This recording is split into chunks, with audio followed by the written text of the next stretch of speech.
Thank you for joining us today on Earthfile. Welcome to the program. I'm Ayola Kasim. Without immediate and deep emissions reductions across all sectors, limiting global warming to 1.5 degrees Celsius is beyond reach. That's the latest warning from the Intergovernmental Panel on Climate Change. The good news is we have options in all sectors to at least halve emissions by 2030. The latest IPCC report laid bare the pathways we can take to have livable cities and sustainable future. We'll look at this and, of course, the first two reports released recently. Do stay with us. For the first time, the approval session between scientists and government officials on the findings went into overtime. Delays and disagreement on Sunday, the 3rd of April, pushed the release originally scheduled for early hours on Monday, the 4th of April, to much later in the day. Solutions to climate change have implications for the economic activities of countries and regions all over the world.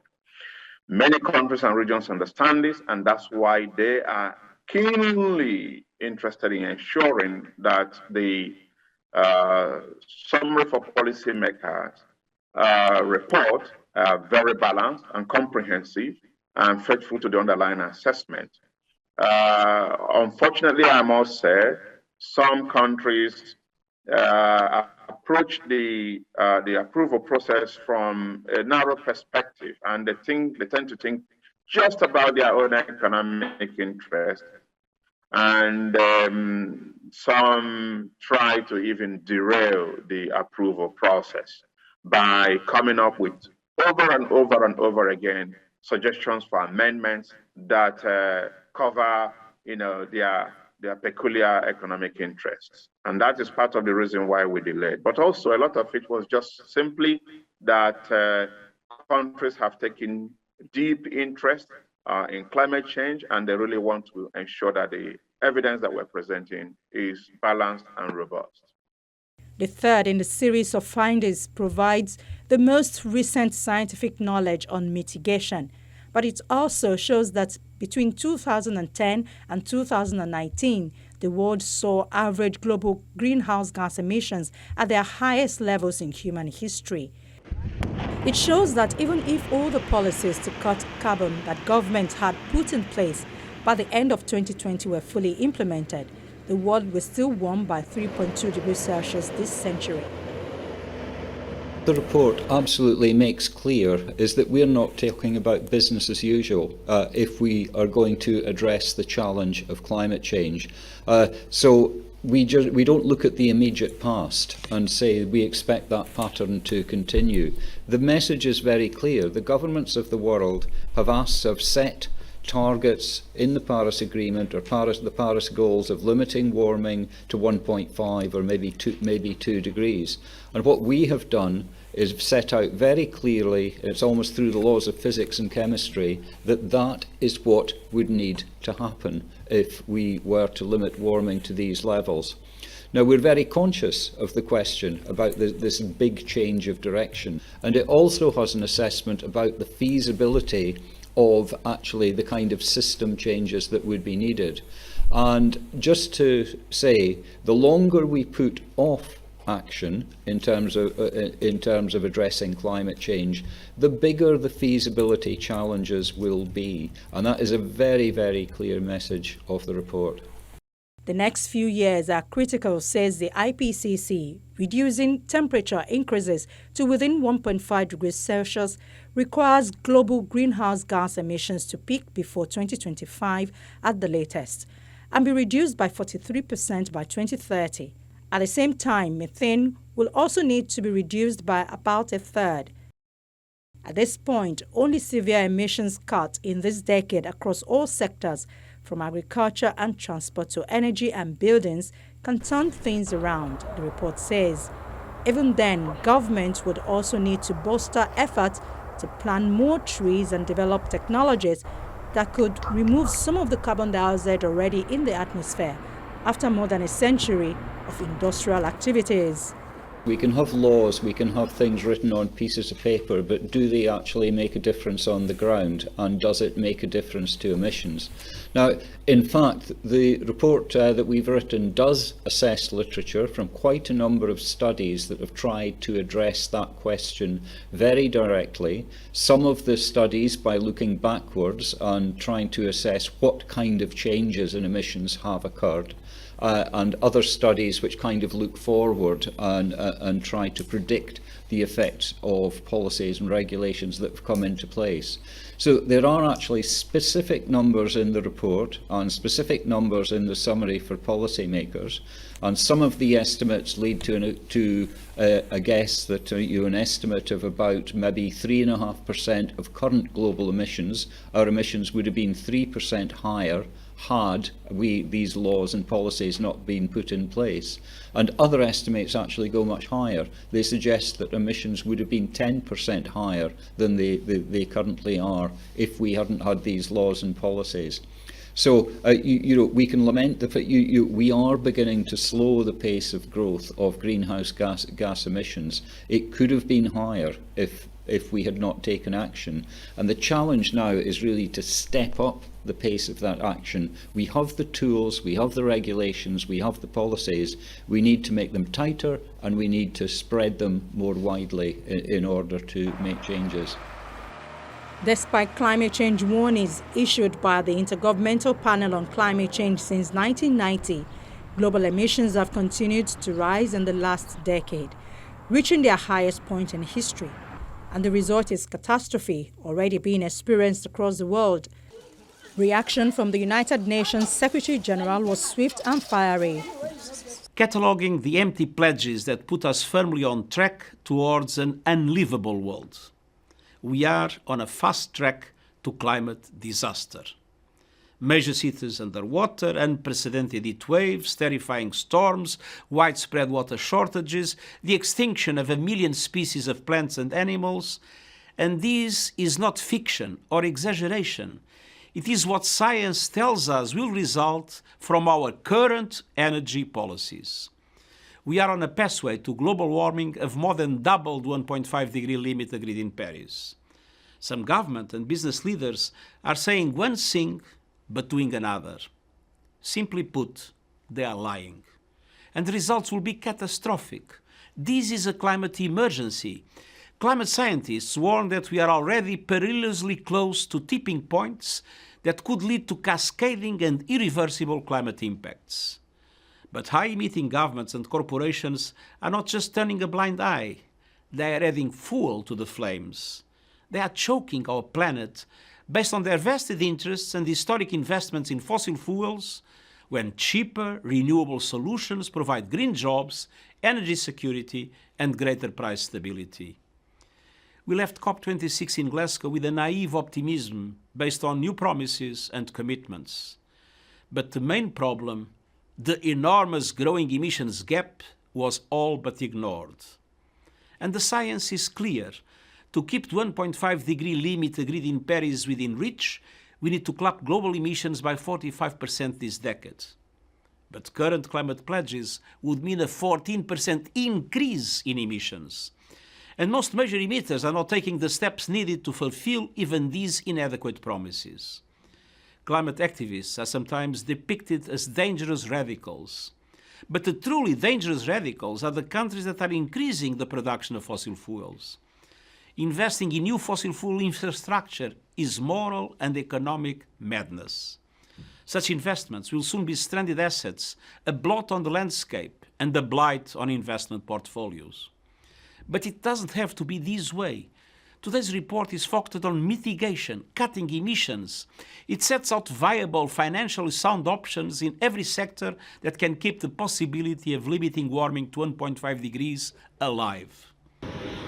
To change the current course means spending more money on renewables and shun subsidies for fossil fuel, a move that will hurt countries like Nigeria badly. The pathway for Nigeria is to start an urgent national conversation about how to move away from too much dependence on oil and gas to a green future. The good news is that Nigeria is also endowed with enormous renewable resources.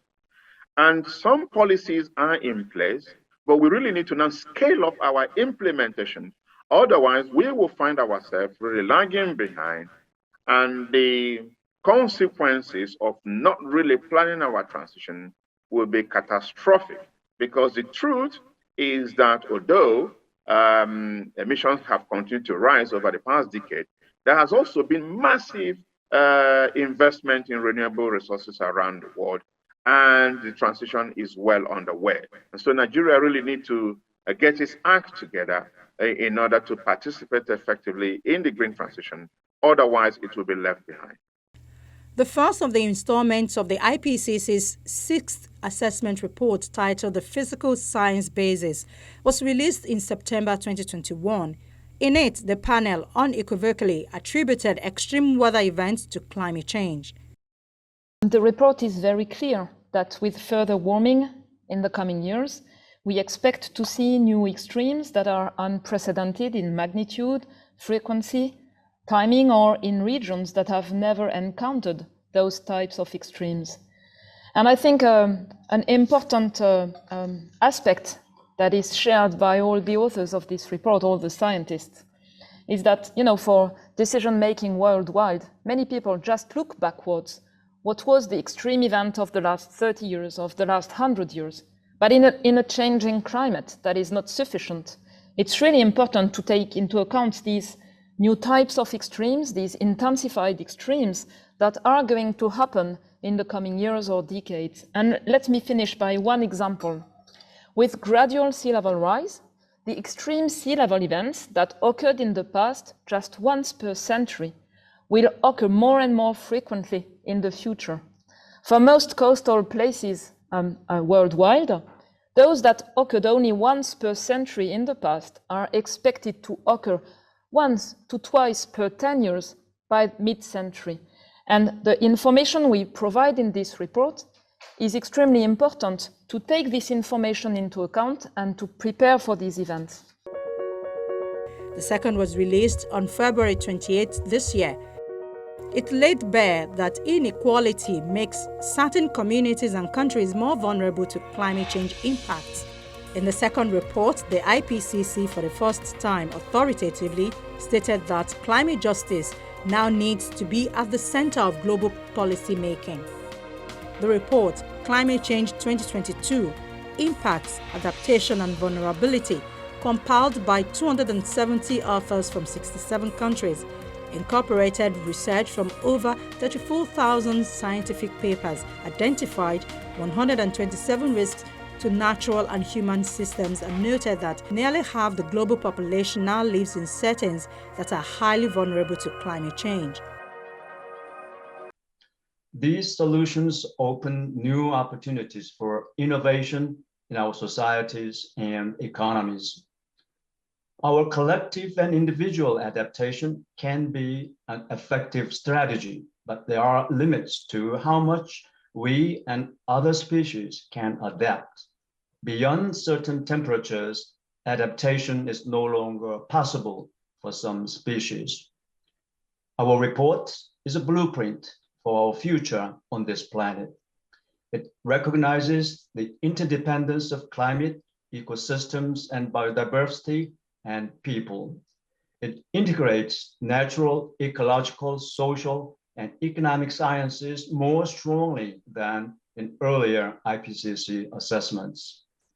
It provides new knowledge and information at regional levels and focuses on cities where the majority of people live and opportunities for adaptation and mitigation arise. Critically, this report highlights the importance of including and using diverse forms of knowledge, such as indigenous and local knowledge. But most importantly, it emphasizes the urgency of immediate and more ambitious action to address climate risks. Half measures are no longer an action. Providing evidence base for the vulnerability of Global South, the report stated that observed average mortality from floods, drought and storms is 15 times higher for countries ranked as very high vulnerable, such as Mozambique, Somalia, Nigeria, Afghanistan, and Haiti, compared to very low vulnerable ones, such as the United Kingdom, Australia, Canada, and Sweden in the last decade. More than 3.3 billion people live in countries classified as very highly or highly vulnerable, while 1.8 billion are in countries with low or very low vulnerability. Worse, the population in most vulnerable countries is projected to increase significantly by 2050 and 2100. The scientists say the evidence is clear and we all see it daily. The time for action, they say, is now, and this will require changes in energy production, industry, consumption, transport, and our attitude towards nature. The next few years are critical, say the researchers, because if emissions aren't curbed by 2030, it will make it very impossible to limit warming later this century. Key to that in the short term would be how we generate energy. Luckily, solar panel and wind turbines have never been cheaper, having fallen in cost by around 85% over the past decade. Experts say one of the most contentious aspects of the report concerns the removal of carbon dioxide from the atmosphere. They say this can be done in a number of different ways, including through planting trees and making changes to farming practices. We show that actually restoration of ecosystems and preserving some of the land in its original ecosystem status is very important. In fact, one of the most important options in our land, how we can reduce emissions. What we also show that any option that we want to implement will have negative impacts on some consumer groups or some stakeholders, some parts of businesses or of the society. And in order to manage these, the best option is to involve these stakeholders from the beginning of planning these actions, and we especially emphasize indigenous peoples that these are especially important to involve. Also, they can also have special wisdom to us in which we can benefit from when we plan these opportunities. The conservation, sustainable management and restoration of ecosystems to help people adapt to the impact of climate change is gaining increasing attention as much approaches are accessible to the rural poor in developing countries and can be cost-effective. Ecosystem-based adaptation approaches include, for example, coastal habitat restoration, agroforestry, integrated water resource management, livelihood diversification, and sustainable forest management interventions that use nature to reduce vulnerability to climate change. One of the basic areas in terms of ecosystem reference to agriculture is agroforestry, making sure that when you plant, you just don't go on monoculture. Monoculture system have destroy the forest because we want to plant. Monoculture brings, some insects will just spring up because they are used as a plant. But if you use a kind of different mixed cropping, one will not be vulnerable to the other one. The vulnerability of one insect will not accommodate in another plant. So if one plant is susceptible to one insect, it will not be susceptible to that one. So it will bring down the threshold of invasion of those insects. So the ecosystem is all encompassing, making sure that we make use of all these things that God has created to mitigate the effect of climate change. And that's why we use the word ecosystem-based adaptation. In Ebabosa, we use the ecosystem-based adaptation driven agriculture. One of our pillars, we call it amalgamation of the ecosystem-based driven agriculture and clean energy, using mitigation to power adaptation. Secular, drought-resistant Tolu-Kerr gardens have sprung up in Senegal. It is a sustainability project hoping to mark a more local approach to what is known as Africa's Great Green Wall Initiative, which aims to slow desertification across the continent's Sahel region. These Senegalese farmers are planting the gardens known as Tolu-Kerr. The Great Green Wall project is an ambitious attempt to plant 5,000-mile belt of trees including edible species like papayas and mangoes, as well as medicinal plants like moringa and sage across the length of the Sahel, from Senegal to Djibouti. Bokidjawe is a border town in northeastern Senegal. So you see here, it's almost 100 papaya trees. Here you have the medicinal plants in the front row, and the next 3 rows are dedicated to the vegetables, a variety of vegetables, the papaya, the lemon trees, citrus trees, cashew trees, the native trees, fertility trees, at the back the baobab and the African mahogany, which are bigger. So in the end, we have an island just here. The garden's purpose is multifold: restoration, slowing desertification, and improving food security and livelihoods of the people living in the Sahel. We need to think of the Great Green Wall as big, but with actions that are permanent, useful, and consequential, and not just say we shall make the Great Wall greener.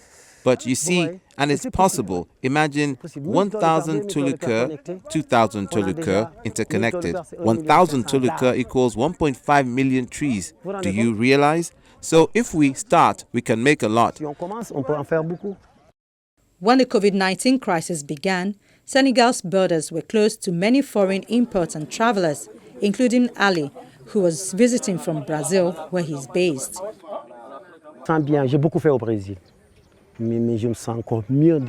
I've done a lot in Brazil, but I feel better being at home, and I think that this is probably making the diaspora think as well. The building of our dear Africa, it has to be done by people who are here, but also by the diaspora, because we have a lot of knowledge outside the country. We have to come back and build. And COVID showed us. I wasn't scared. I thought, leave your company that you've had for 20 years, etc., etc. But what I'm doing here excites me. I feel more useful because over there, people can probably continue my work better than me.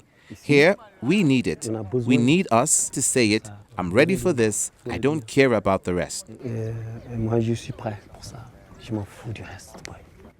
Ali says the key to the success of the Toluca Gardens has been a strong sense of local ownership. For residents such as Musa Kamara, who works at a local bakery at night, this project offers an opportunity to feed their families better. The day people will realize the full potential of the Great Green Wall, they will stop these dangerous migration routes where you can lose your life at sea. I think it's much better to work the soil for 2 years. 2 years only. With what they will harvest here, they will never want to leave because they will have their fathers, their mothers, their wives, and their children with them. It's better to stay, work the soil, cultivate, and see what you can earn. It was from the ensuing shortages in food imports during COVID-19 crisis, particularly acute in Senegal's remote desert regions, that Ali and the project's manager, Karim Fakouri, who leads eco-village development for Senegal's reforestation agency, drew inspiration for the Toluca. projet n'est pas identitaire. Il ne reposera jamais. This secular notion is strong. It's about permaculture because there is biodiversity, meaning that there are a number of species that are mixed. It allows you to reinforce the production without using chemicals. Therefore, it is the strength coming from the mix of species that allows the setup of permaculture. Donc, c'est la force du mélange des espèces qui permet d'installer la permaculture. It's not clear how successful the new projects will be. At one Toluca, in the remote village of Walalde, the desert had already begun to reclaim the land. But most Toluca have flourished. In the 7 months since the project began, around 2 dozens of them have sprouted throughout Senegal. Ecosystem-based adaptation is a people-centric concept, but one that acknowledges that human resilience depends critically on the integrity of ecosystems. Yet ecosystem health alone does not guarantee human resilience, so ecosystem-based adaptation is best implemented as an integrated element of a broader adaptation strategy. The ability of people to adapt to climate change is linked to their access to basic human rights and to the health of the ecosystems they depend on for their livelihoods and well-being. We are told if adaptations, policies, and programs are to be effective, they must integrate efforts to sustain and restore ecosystem functions and promote human rights under changing climate conditions. That's our show for today. Thank you for being a part of it. Our inbox earthfile@channelstv.com is available for your comments and questions. For all of us here in Lagos, it's bye for now.